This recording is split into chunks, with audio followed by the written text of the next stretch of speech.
Hi, everyone. Welcome to Kiki and Kibitz. It's Mary, and I'm here with this week's edition of 90 Days in 900 Seconds, Season 10, Episode 16. With this ring, ID wed. I have a question for you guys. Is it just me, or does this season of 90 Day seem to be lasting forever? I feel like it's been on for the past 6 months. Maybe it's because we had a 2 week break for the holidays. Then we're going to have a Super Bowl Sunday break. But is it just me? Or does it seem like we've been watching this season of 90 Day for like the past 6 months? Or is it just the couples? I don't know. Either way, I'm going to set 900 seconds on the timer and we're going to hop right in. Okay? So, starting with Jasmine and Gino. It's wedding dress shopping time. Okay, guys? And if it was to Jasmine, Gino would not be going with her. But like she said, I have no choice. I have no car. I have no way of getting to the place. So I have to bring Gino. I don't want to, but I have to bring Gino. So, of course, she's on a budget. $1,000 for a wedding dress. She's like, does that even exist? Oh my God, Gino, I spent 10,000 on my ass. I cannot fit a $10,000 ass in a $1,000 dress. Are you crazy? So the wedding shop employee, for her part, I'm sorry, she was a shit stirrer, okay? The first dress she sticks Jasmine in, it was gorgeous, but it was $3,000. The second dress she stuck Jasmine in was even more beautiful than the first. I really liked that dress. Don't get me wrong. It was a really nice dress. But didn't Gino state his budget in the very beginning? He specifically said $1,000. No, the second dress was 5,000. And Jasmine's all like, Gino, I need this dress. Oh my goodness, Gino. I love it. I love it. I love it. Please, please, please, Gino. I need to fit my $10,000 ass in this $5,000 dress. Please, Gino. And Gino's like, no, I'm going to be broke. Hell's no. So then we go back into the dressing room. And it seems like the wedding shop employee finally decides she's not going to have selective hearing. And she sticks Jasmine in this beautiful dress that happens to be a floor sample. And it's only $2,000. It fits her like a glove. It is absolutely beautiful. Jasmine's in love with it. And boom, mission accomplished. Now, second mission to be accomplished is the wedding venue. Okay. Now, Jasmine, she's like, I can live in Michigan if every day it's beautiful and sunny like it is today. They go to this wedding venue place and Gino's telling Jasmine, listen, I think this place is great. It suits our needs and it's in our budget. Gino, always on a budget. I feel him. So it's this antique farmhouse and it's beautiful. It really is. It's gorgeous. Jasmine fell in love with it the minute she walked in. She couldn't find a complaint about it except that it's not in Panama. Okay? Because like she said, her dream wedding is to be on a beach. Gino's dream wedding is like an antique, antique venue, something antique, closer to his age. Yeah, real nice. But once Jasmine walked into this place, she forgot all about her dream beach wedding. And she said, I could totally get married here, but I'm going to bust Gino's chops. And I'm not going to tell him yes until the very, very end. So Gino asks her, okay, what do you think of this place? It's within our budget. It's beautiful. What do you think? So now we have a one last grasp at a storyline before we get to their wedding. Gino, how can we have a wedding in this venue when your family, they do not like me, Gino? And this is where we start with the tears. I am all alone here in America. My family is in Panama. And your family, Gino, they don't like me.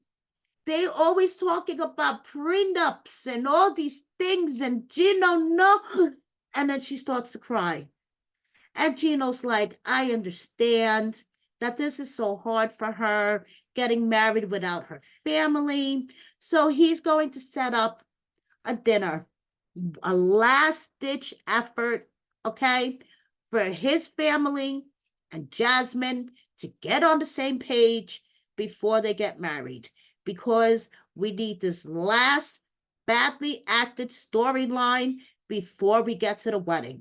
So Gino drags his whole family, except for Lori and Tony, who wisely told him, you know, Gino, we're not available for this hot mess express bullshit. And they all go out to dinner. Cousin Dana's there, Michelle, Ashley, his nephew, all the people that didn't like Jasmine in the beginning. And they were like, you know, Jasmine, in the beginning, yeah, we did have second thoughts about you, because we were like, what would you want to do with our doofy Gino? I mean, look at him. He's an awkward doofus. We were like, what would she want to possibly want out of him besides his money? But, you know, Jasmine, to get to know you is to love you. And I'm like, okay. We see you with Gino, and we see how much you love him. We see Gino has a twinkle in his eye every time he looks at you. And you know something? You guys make a great couple. We love you, Jasmine. You're part of our family now. And Jasmine's like, oh, I love all you guys.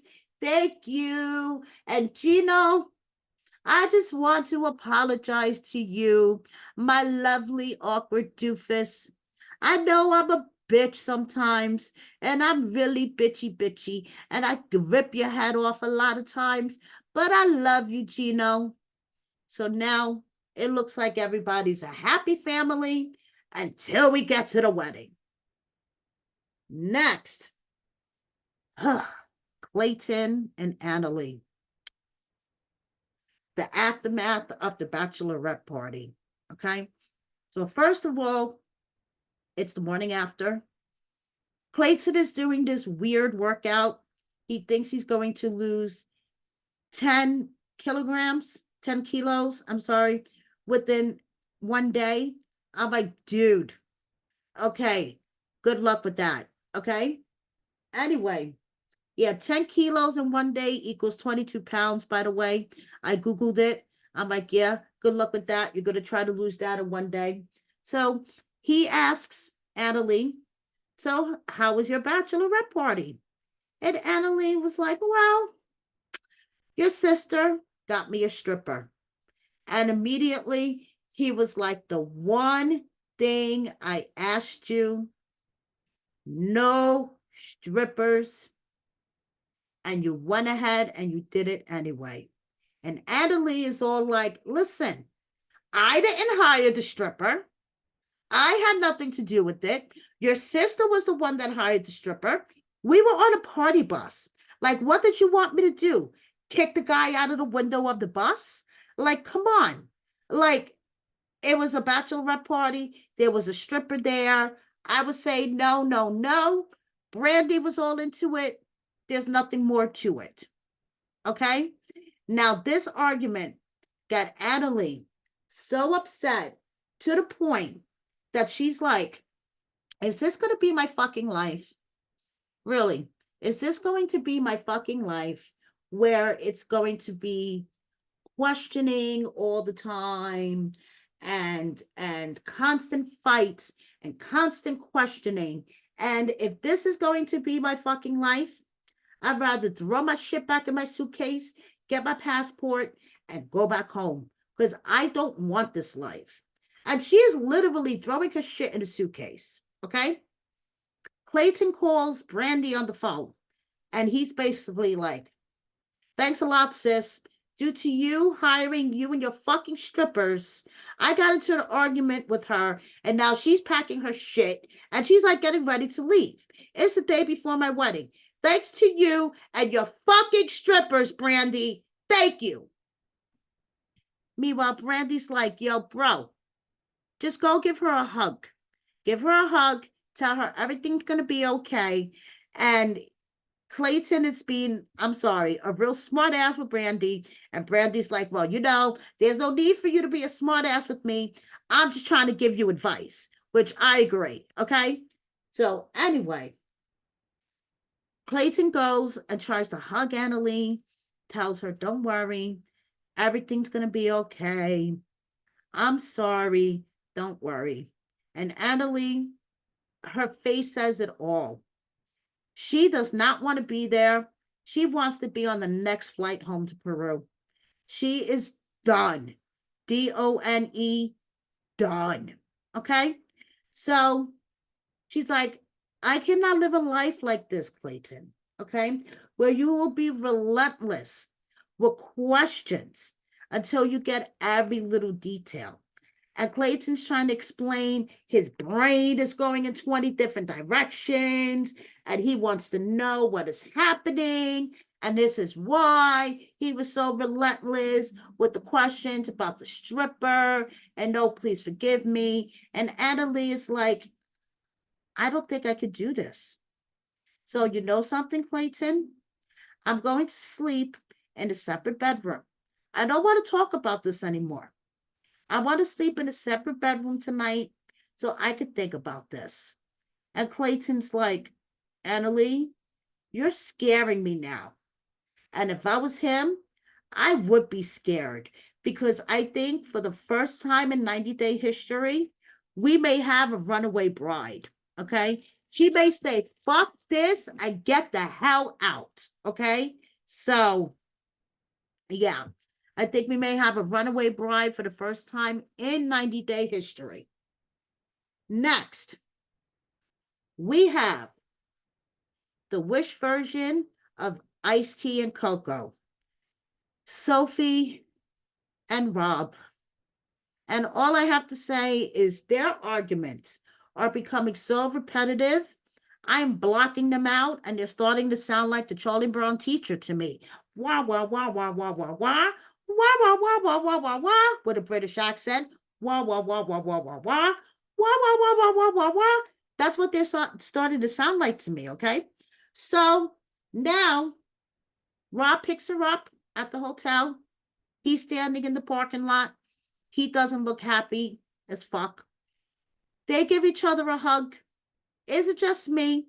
But I don't see any chemistry between these two, okay? It seems like they don't even fucking like each other.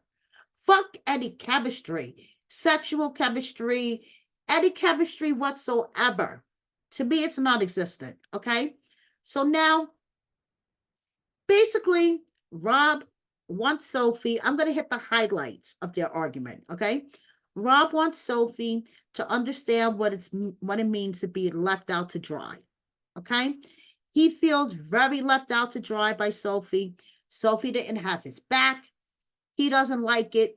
They're about to get married. Sophie needs to be on Team Rob. Okay? She tries to confront him with the shade that he was throwing on social media at her. And he's like, are we seriously talking about social media posts right now? And she breaks into tears. She breaks into tears, starts fucking sobbing, and she's like, why can't you just say you're sorry? I'm always holding on to this relationship. I'm holding on to this relationship for dear life. I'm always apologizing. Why can't you, for once, just say you're sorry? And as she is sitting there fucking sobbing, I'm just like, girl, please call your mom, tell your mom to book the next flight back for the two of you. And this is not going to work. If you guys are fighting like this before you get married, and like she even said in her confessional, they had 3 major fights, okay? The kid situation, her being bisexual, and now the thing with her mom, okay? This relationship is hanging on by a thread, okay? Their arguments are repetitive. Wah, wah, wah, wah, wah, wah, wah, wah, wah, wah. Sophie is constantly crying, okay? I say, just cut it already. Just cut it. Acknowledge you 2 guys are not compatible for each other. I don't see any fucking chemistry. And why torture us, the viewers, with arguments week after week after week? It's like, oh my God, please. Now, moving on to Sam and Citra. It is wedding day. Okay, actually, let's go back. It is the day before wedding day, and Sam is showing Citra how they're going to set up their American style wedding. And Sam is like, listen, don't get me wrong. I love Citra very, very much, but this blue ball things might lead to erectile dysfunction because I haven't been able to do the bang bang. And Citra, poor Citra, her face is broken out from all the stress. And she's like, I'm afraid of bang bang. I'm afraid whether it's going to hurt or whatnot. Okay, so now Sam is doing his conversion ceremony at the mosque. And guess who shows up for him? His atheist, alien-seeking dad. I love Dad. Dad even took off his shoes. I mean, Dad was like, I'm here. I may not believe in religion, but hey, I know how it is to be left out alone by your family. I was left out alone for most of my marriage by my side of the family. I would never do that to my son. So I'm going to be here. He's happy with Citra. Citra's happy with him. And hey, I'm going to be here to support them. And I say, you go, Dad. You atheist, alien seeking self. Okay? I love that. So his mom didn't show up, to Sam's mom. And basically, Herman and Sam had a long talk before they got to the mosque, okay, via Google Translate. And this gave me a lot of Devin and Jehoon vibes because we all know Google Translate could fuck up. And the Google Translate was fucking up and putting all sorts of words in that didn't make sense. But Sam got the gist of it. Basically, Herman is like, Sam, I'm handing my daughter over to you. I expect you guys to be together forever, for you guys to love each other, to give me grandchildren, and to have a long, healthy marriage. Do not waste my daughter. And Sam is like, you have my word, Herman. I will love your daughter till the end of time.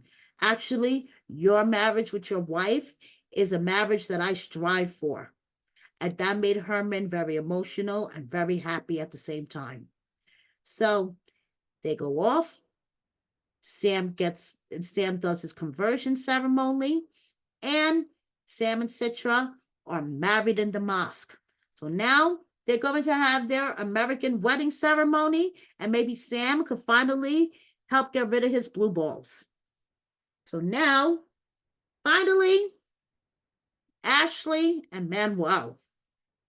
So today is wedding day, okay?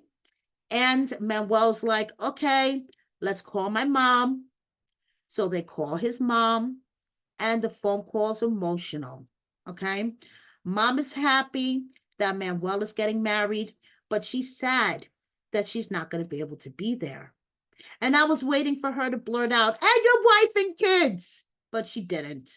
She's sad that she's not going to be able to be there. Manuel is sad that she won't be there. His siblings, his children, everybody's crying. Even Ashley's crying. She got boogers running down her face. Ashley's telling her mother-in-law, I understand. I cannot imagine getting married without my parents. I understand how sad this is for you. Don't worry. I'm going to take care of him. He's going to do just fine. He's going to do really well here. I'm going to take care of him. My parents will take care of him. Everybody will take care of Manuel. Manuel will be able to harvest the American dollar before you know it. Okay. So now there's one major thing that Ashley did not take into consideration when she was planning her wedding. Okay. She checked on the moon being in Pisces. She checked her chakras. Okay. She contacted her fellow witch, Danielle Gates. I'm sure Danielle kicked around a coconut and checked her chakras and rubbed her crystals together and all that stuff. But all the chakras and the crystals and the coconut kicking and all that stuff in the world cannot defeat the weather. Okay. Mother Nature is the ultimate powerful goddess. Okay. And if Mother Nature wants to have a hurricane on Ashley's wedding day, she will. Okay. And that's what's possibly going to happen. There is possibly going to be a fucking hurricane striking on the day that Ashley wants to get married. Her wedding planner / officiant leaves her a voice message to basically tell her, yeah, Ashley, the weather out there is looking gnarly. And if you have your wedding on the beach, you're putting you, your groom, and everybody else in danger. So you could do your wedding on the beach. I won't be there too. I'm officiated. You didn't say that, but I would have said that if I was him. So Ashley, for someone who is getting married on day 90, okay? She is getting married on day 90. Everything expires tomorrow, okay? Okay? She doesn't have a plan B. She doesn't have a plan B. She's getting married on day 89.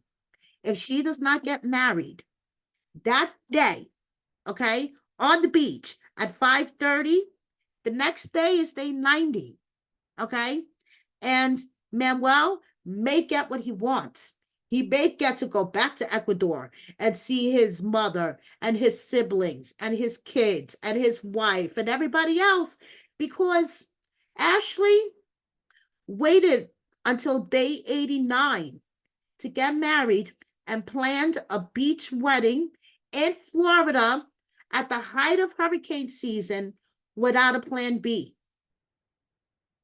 She's about to melt down. Her sister says if anybody could pull it off, it's going to be you. And we shall see what happens next week. That's all I have to say. Well, actually, not next week, because next Sunday is the Super Bowl. So we have to wait 2 weeks to see what the hell's going on. And that is part of the reason why this season of 90 Day, to me, feels like it's been going on for the past 6 months. So that's all for now, guys. Thank you so much for watching me. Please subscribe if you don't already. Hit that like button. And please consider joining my membership for $6 a month. I think it's a pretty good bargain for some pretty great content. There should be a join button on my banner and a link in my description box. Thank you so much and see you next time. Bye.